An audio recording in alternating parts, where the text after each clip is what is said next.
Hola amigos, ¿qué tal? Después de una ausencia de más de 100 días en el canal, en donde me replanteé si valía la pena seguir publicando distintos videos sobre literatura, he decidido hacer un video sobre una novela que es una novela muy conocida, sobre todo en Latinoamérica, y que es una novela muy popular para comenzar a adentrarnos en el mundo de Dostoyevsky, ¿sí? La novela es El Jugador, ¿sí? Ya todos lo sabemos porque está en la miniatura del canal, obviamente. Pero me interesa, antes de empezar con esta novela, contarles que esta novela particularmente suele ser una novela de iniciación, por lo menos en muchos lugares de Argentina, para adentrarnos en el mundo de Dostoyevsky. De hecho, suele ser una de las recomendadas. No sé si es por su longitud, que es relativamente breve en comparación con otras novelas de Dostoyevsky, o si es porque tiene un tono bastante ligero y bastante sencillo a la hora de desarrollar la historia, la densidad de los personajes, etcétera. De hecho, la densidad de los personajes es mucho menor a cualquier otra novela de Dostoyevsky. Si nosotros tomamos, por ejemplo, Humillados y Ofendidos, o tomamos Los Demonios, o tomamos Los Hermanos Karamazov, que son otros grandes ejemplos de esto, encontramos que la densidad de los personajes en El Jugador, si bien es bastante considerable, está mucho menos desarrollada que en otras novelas donde el perfil psicológico de los personajes se come descripciones de páginas y páginas enteras. O las decisiones que toman los personajes también las meditan durante páginas y páginas enteras. Entonces se suele decir que El Jugador es una novela bastante llevadera para entrar en este monstruo de la literatura absolutamente maravilloso que es Dostoyevsky. Dicho esto, quiero señalar que esta novela probablemente tenga ese desarrollo tanto en extensión como en la psicología de los personajes un poco menor a aquellas que mencioné anteriormente, ¿sí? Porque fue escrita con mucha rapidez, con mucha celeridad. Fue escrita a lo largo de un mes, menos de un mes en realidad, 20. Algunos dicen que 25 días, otros dicen que 27 días, otros dicen que en el día 21 ya la tenía lista y faltaba retocar cosas, pero de cualquier manera fue escrita en menos de 30 días, eso seguro. Y fue escrita con esa celeridad porque Dostoyevsky en ese momento tenía muchos problemas. Y particularmente tenía problemas porque, como decimos en Argentina, se la había delirado. Es decir, Dostoyevsky lo que había hecho básicamente fue seguir entre 1863 y 1865 a una mujer cuyo nombre es Polina Suslova, eh, y la había seguido a distintos lugares de Europa, entre ellos Alemania y París, Francia, ¿sí? Con la esperanza de conquistarla. Y en esa esperanza de conquistarla también, como ella era jugadora, se había inmiscuido en el mundo de las apuestas, se había adentrado en el mundo de las apuestas y había gastado una fortuna considerable, tanto para la época como para sí mismo, digamos. De hecho, Dostoyevsky, siguiendo a esa mujer y apostando dinero y gastando a lo loco, se arruinó. Y tal es así que en ese despilfarro de dinero en un momento se quedó sin nada y sus amigos le recomendaron eh, que para zafar de sus deudas escribiera otra novela. Dostoyevsky primero se mostró reacio a esto, pero luego apareció su editor, ¿sí? Y su editor le recordó una parte del contrato que él había contraído a cambio de una fuerte suma de dinero que él había derrochado y que ya no tenía. En ese contrato se estipulaba, ¿sí?, que si él no entregaba una novela lista antes de el 1 de noviembre de 1866, perdería todos los derechos de propiedad sobre sus obras. Es decir, que perdía los derechos sobre lo que había escrito, sobre sus propias novelas. sobre lo que había escrito y sobre lo que iba a escribir, que eso es lo más grave. Entonces Dostoyevsky se puso manos a la obra y se dio cuenta de que necesitaba primero volver a su patria y segundo concentrarse a fondo en la escritura de la novela. Así que algunos de sus buenos amigos le enviaron dinero, le mandaron dinero, él estaba en ese momento, si mal no recuerdo, en Italia, cuando le mandan el dinero para que regrese a Rusia. Regresa a Rusia, se pone manos a la obra y empieza a escribir dos novelas o empieza a concebir dos ideas para dos novelas. Pero rápidamente se da cuenta de que una no la va a terminar enseguida, ¿sí? Esa novela era Crimen y Castigo. Entonces concibe, cuando le falta un mes para entregar las cosas, la idea de tratar de escribir un relato bastante largo, bastante extenso, como para cumplir con la forma novela, que le asegure la posibilidad de zafar de sus deudas y de no perder los derechos de sus novelas, que era lo más importante, no perder el derecho sobre su trabajo. Entonces, lo que él hace básicamente es construir un relato sobre su propia experiencia romántica, es decir, cómo él había viajado a Alemania y después a Francia, siguiendo a esta muchacha Polina, y cómo se había arruinado apostando en la ruleta y jugando fuertes sumas de dinero en casinos y salas de apuestas de, lo voy a pronunciar mal, perdón, pero Wiesbaden, ¿sí? Y Baden-Baden, o Baden-Baden. Que estos lugares en Alemania, Wiesbaden y Baden-Baden, son lugares, o eran lugares en ese momento, muy conocidos para los migrantes rusos. Porque básicamente la aristocracia rusa pasaba sus vacaciones allí. Ahora bien, cuando él vuelve a Rusia y hace todo esta nueva concepción de la novela, él ya estaba editando en ese momento por entregas Crimen y Castigo. Y no quería entregar Crimen y Castigo como la gran novela que sal de sus deudas. Porque de hecho él tenía cuentas que pagar y además tenía que vivir en el día, a día. Entonces lo que a él le pagaban por Crimen y Castigo le servía para seguir viviendo y necesitaba otra novela para ir pagando las deudas, para pagar las deudas con este editor, que era de apellido Olkin, si mal no recuerdo. Bueno, o Alkin, no, Olkin. Bueno, no recuerdo. Algunos si se acuerdan me lo dejan en los comentarios, no hay problema. Ahora bien, estas vivencias que él capturó, digamos, todos los críticos coinciden en señalar que se plasmaron a lo largo del relato, ¿sí? Del jugador. El relato del jugador no hay por qué ocultarlo, digamos, es una experiencia personal, aunque obviamente la producción está mediada por la ficción, ¿sí? El personaje del tutor, que trabaja para el viejo general de la aristocracia rusa, no es precisamente Dostoyevsky. Y Polina Suslova, ¿sí? No es Polina Praskovia. No sé pronunciarlo, perdón. Polina Praskovia, que es la que aparece en la novela. ¿Ok? Y es de la cual este muchacho, que se llama Alexei, se enamora. Pero bueno, las comparaciones son harto evidentes, digamos, porque el recorrido que hacen es el mismo, porque la descripción de la ciudad es muy parecida a las ciudades que él ya conocía, que eran las ciudades estas donde los migrantes rusos veraneaban, ¿sí? Y si bien la ciudad que aparece en el jugador es ficticia, no deja de ser una ciudad que está calcada de una real. Ahora bien, cuando él decide sentarse a escribir, se da cuenta que no tiene mucho tiempo y necesita velocidad en la producción de las distintas escenas de la novela. Y uno de sus amigos le dice, ¿por qué no empleas a una taquígrafa? Una taquígrafa, una persona que puede hacer 100, 200, 300 palabras por minuto, ¿sí? En una máquina de escribir, depende de la capacidad que tuviera la taquígrafa. Entonces él lo ve como una buena posibilidad y habla con un amigo de él que trabajaba en una oficina para emplear taquígrafos y le dice, te voy a mandar una muchacha, se llama Ana Grigorievna.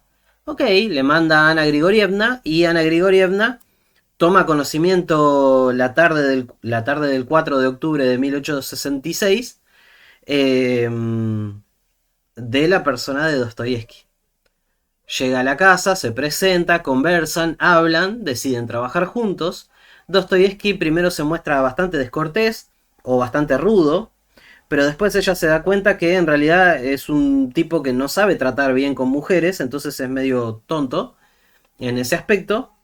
De hecho, la gran mayoría de las anécdotas sobre cómo era el carácter de Dostoyevsky se lo debemos a Ana, ¿sí? Porque Ana escribió unas memorias que acá en Argentina fueron editadas en los años 70 por el Centro Editor de América Latina, ¿sí? Hay una edición chiquitita, muy hermosa, que se llama Dostoyevsky, mi marido, que es un recorte justamente, no son las memorias completas, es un recorte de las memorias de Ana que refieren a la vida de ella junto a Dostoyevsky. Es decir, cómo lo conoció, cómo empezaron a trabajar juntos, cómo le propuso casamiento a Dostoyevsky, porque ¿qué pasa? Acá está la cuestión.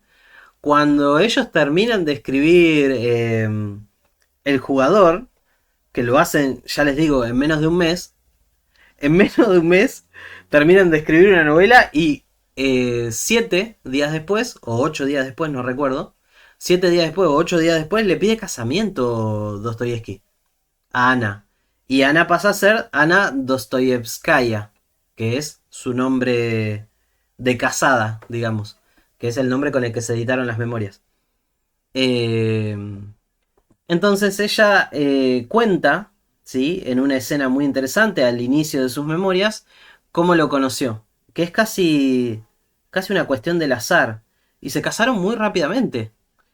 Pero hay una nota en El último lector, un libro que se los recomiendo mucho, que es de Ricardo Piglia, en donde habla de esta cuestión y dice que Dostoyevsky lo que hizo fue emplear un arma de seducción. Es decir, su arma de seducción, digamos, fue mostrar su capacidad de producción frente a una mujer. Entonces, él no era muy bueno con la labia, ¿sí? No hablaba excesivamente lindo. De hecho, todo el tiempo Ana remarca que parecía tosco o grosero o nervioso incluso. Entonces ya sabemos que no era muy bueno con el habla, pero era muy bueno a la hora de escribir palabras. Entonces esta mujer va a ser a lo largo de 20 y pico, 30 días, seducida por la capacidad de producción que tiene Dostoyevsky. Es decir, por su capacidad de producir una historia, de escribir un relato. Y es algo bastante irónico, digamos, porque hay muchos escritores que utilizan esta forma de seducción, de atar a la mujer con la escritura, de atar no en el mal sentido, sino, o en un sentido literal, sino que lo digo en el sentido de que atraen a la mujer como si fuese una especie de trampa. Bueno, de hecho, en el último lector se trabaja mucho las figuras del escritor como lector, del escritor como productor, etcétera, y se trabaja mucho la relación, Piglia trabaja mucho la relación que hay entre la seducción de la escritura y esos puestos que durante el siglo XIX ocupaba la mujer en la literatura. Es decir, los puestos que ocupaba no eran habitualmente el de escritor, sí, aunque había mujeres escritoras en el siglo XIX, pero no eran habitualmente los de escritor, sino que ocupaban puestos, por ejemplo, de gestión cultural, que de esto en Rusia había mucho, de taquígrafas, de secretarias, de albáceas literarias, etcétera. Entonces había todo una especie ¿cómo es que se dice? Estoy tratando de encontrar la palabra. Había toda una especie de situaciones, digamos, y oficios relacionados con la práctica de la escritura que eran ocupados por la mujer habitualmente.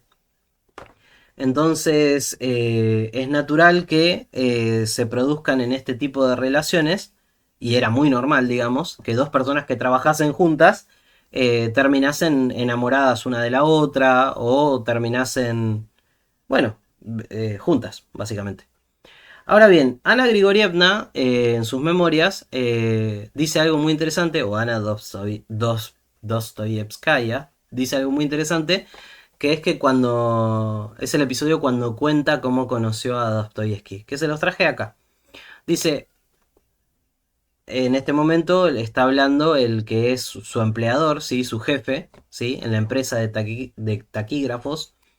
Y le dice, Ana Grigorievna, ¿desearía aceptar un trabajo de taquigrafía?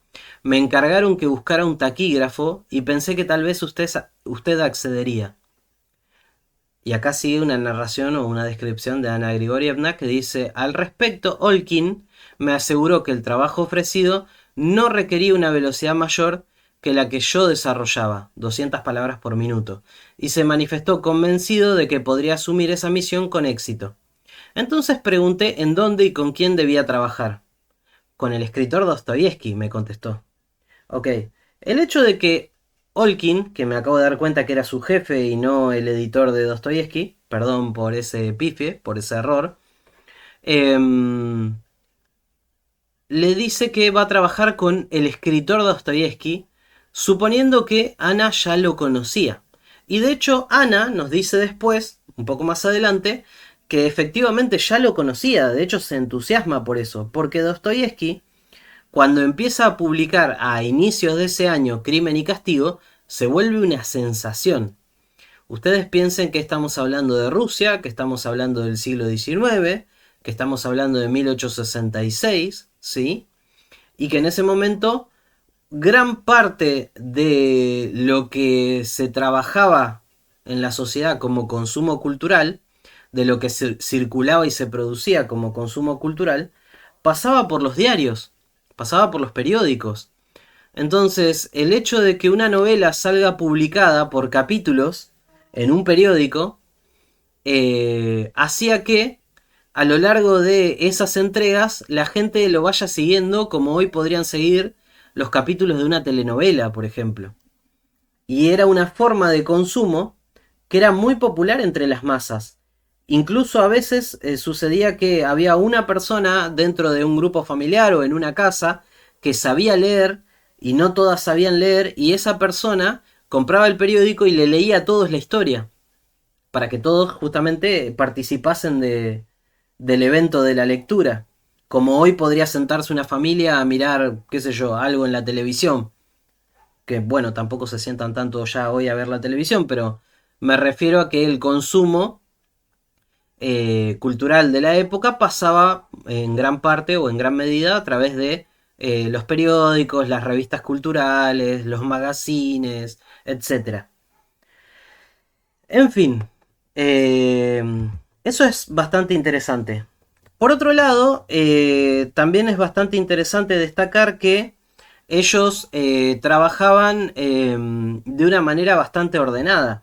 De hecho, otra vez, volviendo al último lector de Piglia, Piglia señala que trabajaban por la mañana y por la tarde en dos turnos diferentes. En un turno trabajaban con el jugador y en otro turno iban adelantando el próximo capítulo de Crimen y Castigo. Eso es muy interesante porque Ana Grigorievna plantea que Crimen y Castigo ya estaba escrita. Y yo no sé si hay una confusión o un error en la traducción del SEAL o si hay un error en la memoria de Ana. Porque si bien es verdad que la primera entrega de Crimen y Castigo había salido en inicios de 1866, de hecho creo que sale en febrero o marzo de 1866, la última parte de la novela, ¿sí? La duodécima parte, tiene 12 partes, Crimen y Castigo, termina saliendo después de la escritura del jugador. Es decir, termina siendo publicada en diciembre de 1866. No sé si hay un error en la traducción o algo así, pero ella en una parte de las memorias dice que estaba encantada de escribir en el mismo lugar donde él había escrito, en pasado, él había escrito Crimen y Castigo, que era el escritorio de Dostoyevsky, que él le cede para que ella pueda tipear ahí arriba las palabras de la novela. Entonces es muy interesante, nunca supe si era un error o no, pero bueno, atengámonos en este caso a... vamos a creerle a Piglia. Si alguien encuentra algo diferente o si alguien encontró algo diferente, una fuente diferente, y dice, no, en realidad no trabajaban así, trabajaban así y quiere agregarlo, bienvenido sea, se permite todo, excepto la crítica mala leche, eso sí no lo permito. Pero el resto, si es con respeto, sí, no hay problema. Yo hablo de las fuentes que conozco. En fin, para hablar un poquito de los personajes, sí, tenemos a Alexei Ivanovich, que es el gran protagonista del relato, y que en este caso funciona como el émulo de Dostoyevsky, ¿sí? Porque es al que le va a pasar lo que le pasó a Dostoyevsky. Y es un personaje atípico para una novela rusa desde un ángulo doble o desde distintos lugares. ¿Por qué? Porque por un lado le gusta apostar en la ruleta, ¿sí? Y la ruleta era un deporte muy asociado a las clases altas en la Rusia zarista, ¿sí? De hecho, las clases más bajas de la sociedad las vemos todo el tiempo, por ejemplo, en cuentos o relatos de Chekhov o de Gogol o de Pushkin, que juegan a las cartas, juegan a los naipes, no juegan a la ruleta, porque para entrar en una ruleta, para entrar en la ruleta, había que apostar fuerte, había que ponerla, digamos, básicamente. Y por el otro lado, también es atípico porque él, siendo ruso, ¿sí?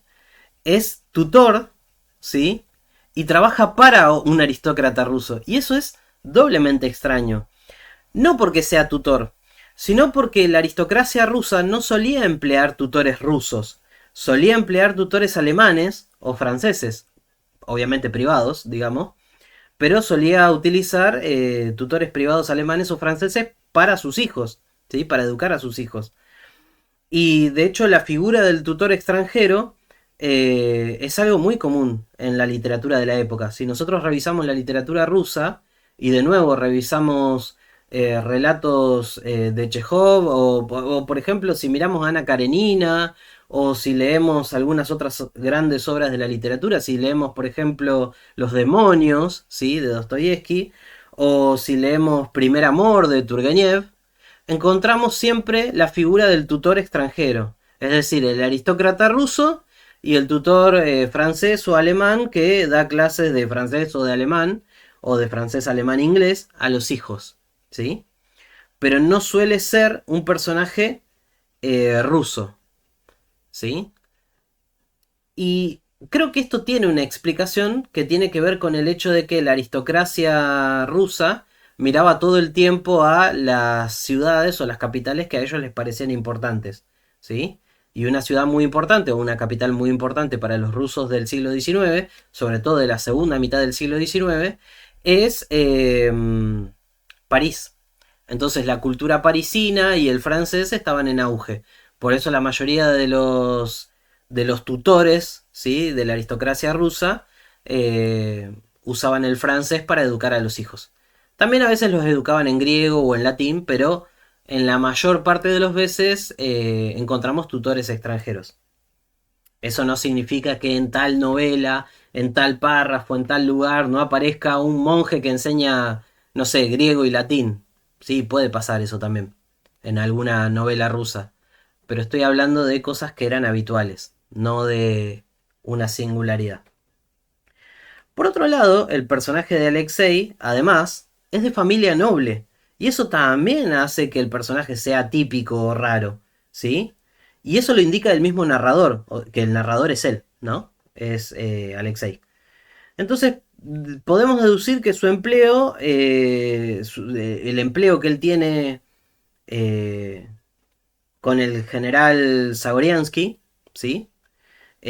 Obedece a dos posibilidades.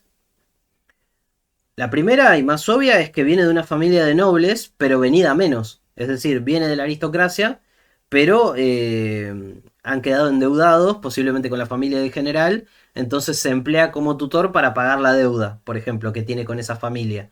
O se emplea como tutor porque no tiene otra alternativa para sobrevivir, digamos. Y lo que conoce lo puede utilizar como maestro o profesor particular. Y la segunda posibilidad, ¿sí? Es que el general pertenezca a una camada nacionalista, ¿sí? Anti-extranjerizante, lo cual tampoco sería tan extraño en la Rusia de esa época, y por eso emplea a un ruso como tutor, ¿sí? De sus hijos. Pero también hay otra posibilidad, ¿sí? Que es que esta novela y esta relación que tiene el general ruso Zagorinsky y Alexei Ivanovich es que puede leerse en clave alegórica, básicamente. Si yo lo leo en clave alegórica, puedo decir que generalmente eran los franceses y los ingleses, ¿sí? Que acá están en la novela porque están representados por dos personajes, ¿sí? De Grie y Mr. Astley, que son dos personajes que desangran a la aristocracia rusa endeudada. Y eso, básicamente, es un símbolo o un signo de los tiempos, que estaba presente desde la época de los últimos zares, ¿sí?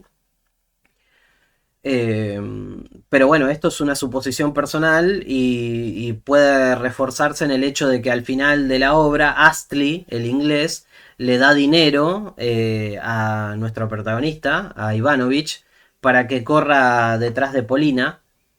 Aunque Astley da a entender que él le presta el dinero pensando que eh, el ruso la va a jugar a la ruleta. Entonces eso también nos da una pauta, digamos, de que eh, podemos tomarlo como un signo de los tiempos y podemos decir, ok, la aristocracia rusa tenía acreedores ingleses y franceses, lo cual tampoco estaba tan lejos de la realidad, porque si agarramos un libro de historia podemos observar que la aristocracia rusa, además de querer pertenecer, digamos, a una cierta élite cultural europea, también contraía muchas deudas, ¿sí? Y los relatos sobre estas deudas que tienen los rusos son varios.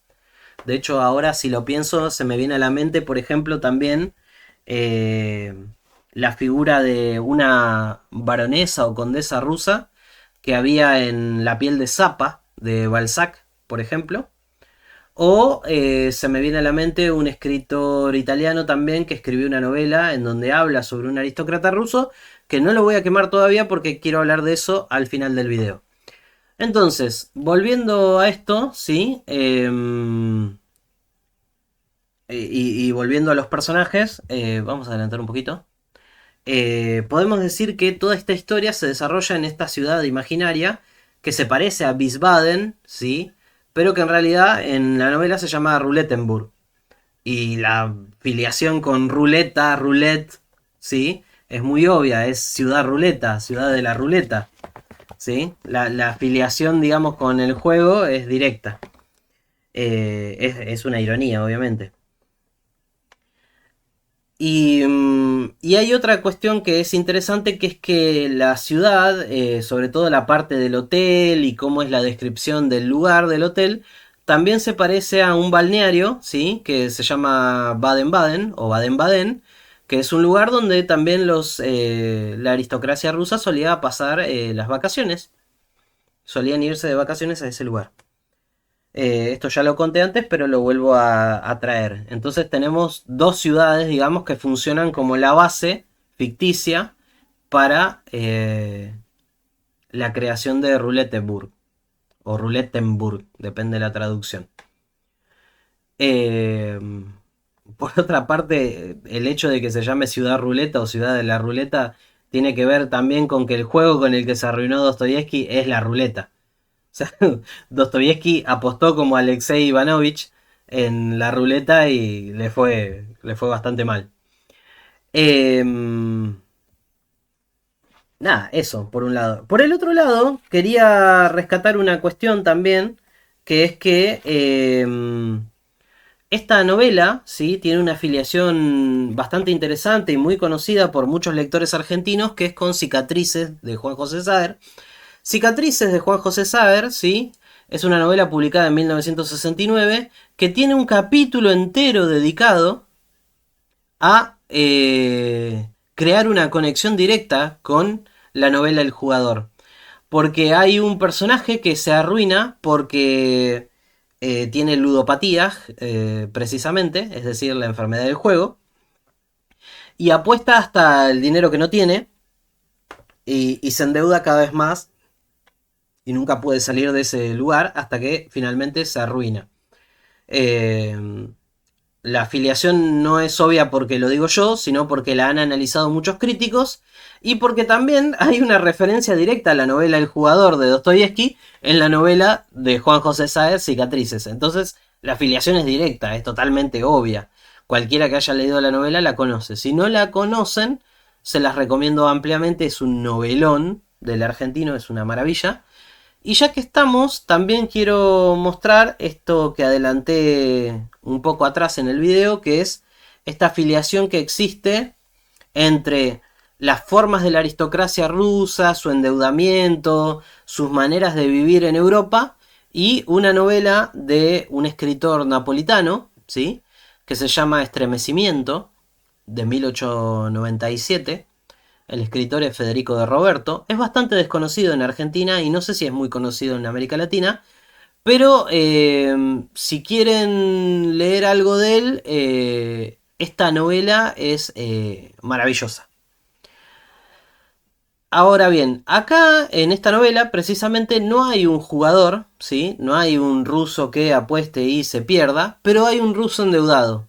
De hecho, también hay un retrato, ¿sí? De nobles rusos como personas bastante degeneradas por el vicio, bastante degeneradas por las deudas, bastante degeneradas por los problemas, digamos, en el extranjero, que es donde habitualmente solían justamente tener problemas los aristócratas rusos.